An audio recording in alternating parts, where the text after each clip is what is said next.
ابراہیمی ادیان میں اس بات پر سب کا ایمان ہے کہ اللہ پاک نے حضرت آدم علیہ السلام کی تخلیق کی اور اسے جنت میں داخل کیا، پھر آپ کی دلجوئی کے لیے آپ کی بائیں پسلی سے اماں ہوا کو پیدا کیا اور دونوں بہشت میں رہنے کے بعد اس زمین پر تشریف لائے۔ لیکن جیوز میتھولوجی میں انسانی تاریخ کی الگ کہانی ملتی ہے۔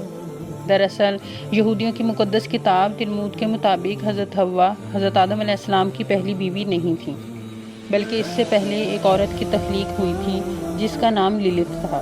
یہ خصوصیت اور مرتبے میں آدم کے برابر تھی۔ جس مٹی سے حضرت آدم علیہ السلام کی تخلیق ہوئی، اسی مٹی کے بچے ہوئے حصے سے لیلت کو پیدا کیا گیا۔ اس طرح آدم اور لیلت جنت کے ایڈن نامی باغ میں رہا کرتے تھے۔ حضرت آدم علیہ السلام اور لیلت میں اول دن سے اختلاف اس بات پر ہوا کہ آدم کے مطابق وہ لیلت سے بہتر ہیں اور جنسی اعتبار سے لیلت کا درجہ ان سے کم ہوگا، لیکن لیلت خود کو آدم کے برابر خیال کرتی تھی۔ اس برابری کی لڑائی میں دونوں کے درمیان شدید اختلاف پیدا ہو گیا اور وہ دونوں ساتھ نہ رہ پائے۔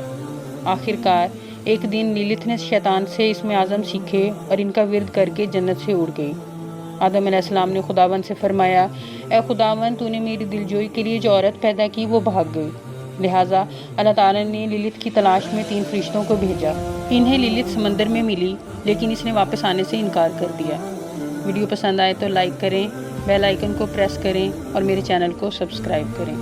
لیلت کے جانے کے بعد خدا نے آدم کی بائیں پسلی سے ایو یعنی حوا کو پیدا کیا اور دونوں خوشی سے جنت میں رہنے لگے۔ لیلت کو جب اس بات کا علم ہوا تو وہ بے چین ہو گئی اور ارادہ کر لیا کہ آدم اور حوا کو جنت سے نکلوا دے گی۔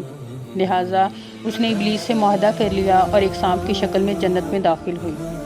اس نے حوا کو ہمیشہ زندہ رہنے کا کہہ کر ممنوعہ درخت کا پھل کھانے پر اکسایا۔ لیلت کی باتوں میں آ کر حوا نے اس درخت کے پھل کو کھا لیا اور آدم کو بھی کھلایا، جس کی سزا میں انہیں جنت سے نکال دیا گیا۔ لیلت نامی اس عورت کا ذکر نہ ہی موجودہ بائبل اور نہ ہی موسیٰ علیہ السلام کے صحیفے یعنی عہد نامہ قدیم میں ملتا ہے۔ یہاں یہ سوال پیدا ہوتا ہے کہ لیلت کی یہ کہانی یہودیوں میں آخر کیوں مشہور ہوئی؟ دراصل یہودی عہد نامہ قدیم کے علاوہ ایک صحیفے تلمود پر یقین رکھتے ہیں۔ ان کے مطابق یہی اصل صحیفہ ہے جو حضرت موسیٰ علیہ السلام پر نازل ہوا۔ تاریخ کے مطالعہ سے پتہ چلتا ہے کہ جب بخت نصر نے یروشلم کو تباہ کیا تو اسرائیلی علماء اور صالحین کو غلام بنا کر ساتھ لے گیا اور انہیں تل ابیب نامی بستی میں آباد کیا۔ بابلیوں کے ساتھ رہنے کی وجہ سے یہودیوں نے ان کے ہنر اور علوم بھی سیکھے اور اسی دوران بابلیوں کے افسانے اور میتھولوجی کو تورات میں شامل کر لیا۔ سمیری اور بابلی افسانوں میں اس وقت لیلیتھو نامی چڑیل عورت کی کہانی مشہور تھی، جو 2 پروں والی ایک شیطانی بدروح تھی اور رات کو بچوں اور مردوں پر حملہ کیا کرتی۔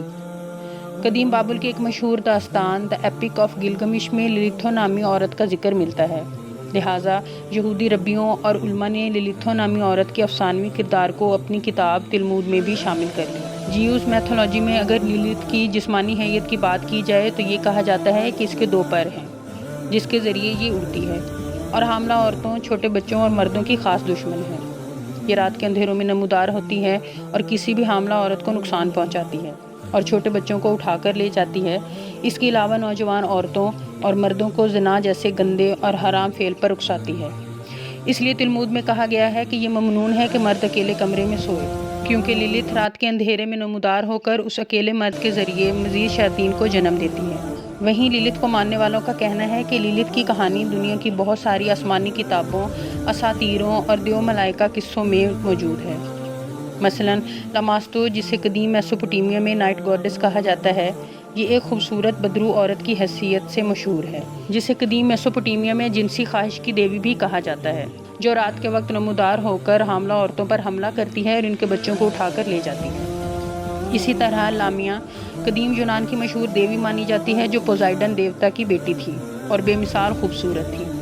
وہ رات کے وقت سوتے ہوئے لوگوں کو پریشان کرتی ہے اور اپنے ہی بچوں کو جنم دے کر کھا جاتی ہے۔ یہودی اساطیروں میں بھی حضرت سلیمان علیہ السلام کے متعلق افسانوں میں کئی بدرو عورتوں کا ذکر ملتا ہے، جسے آپ علیہ السلام نے اپنے قبضے میں رکھا ہوا تھا۔ انہی بدروحوں میں ایک بدرو عورت عزورت تھی، جس کی خصوصیت بہت حد تک لیلت سے ملتی تھی، جبکہ ہندو مذہب میں یاکشنی کو لیلت کی ہم خصوصیت سمجھا جاتا ہے۔ تنترا لوگ اس کی پوجا کرتے اور اسے طاقت حاصل کرتے ہیں۔ آدم سے الگ ہونے کے بعد لیلت ابلیس کے خاص آدمیوں میں شامل ہو گئی، اس لیے اہل یہود اور شیاطین فرقے کے لوگ، جنہیں قبالسٹ بھی کہا جاتا ہے، یہ لوگ جادو ٹونے، سفلی علم سیکھنے اور سکھانے کے لیے للت کی پوجا کیا کرتے ہیں۔ اس میں کوئی شک نہیں کہ للت سے جڑی تمام باتیں قصے، کہانیاں اور خرافات ہیں، اور اہل یہود آج بھی للت کو حضرت آدم علیہ السلام کی پہلی بیوی سمجھتے ہیں۔ لیکن اگر للت کے کردار میں کوئی حقیقت ہوتی تو اس کا ذکر قرآن مجید میں ضرور ہوتا۔ قرآن مجید اس موضوع پر صاف نظریہ پیش کرتا ہے کہ پہلے آدم علیہ السلام کی تخلیق ہوئی، اور پھر بی بی حوا کی، اور پھر تمام بنی نوع انسان اس جوڑے سے وجود میں آئے۔ دور جدید میں للت کو عورتوں کی آزادی کی علمبردار عورت کے طور پر پیش کیا جاتا ہے، اور مغرب میں اس شیطان عورت کے نام پر ڈرامے، ناول اور میوزک کمپوز کیے جاتے ہیں، اور اسے آزادی کے لیے جدوجہد کرنے والی ایک عظیم عورت کے طور پر جانا جاتا ہے۔ اسی نظریے کی بنیاد پر اہل یورپ میں فیمنزم کے نام پر عورتیں جنسی تعلقات کی مکمل آزادی چاہتی ہیں۔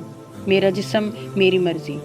یہاں سب سے بڑا سوال یہ ہے کہ اگر کسی شخص نے سب کچھ قربان کر کے صرف اپنا آپ بچا لیا تو اس نے کیا حاصل کیا؟ اپنی رائے دینے کے لیے ضرور کمنٹ کریں۔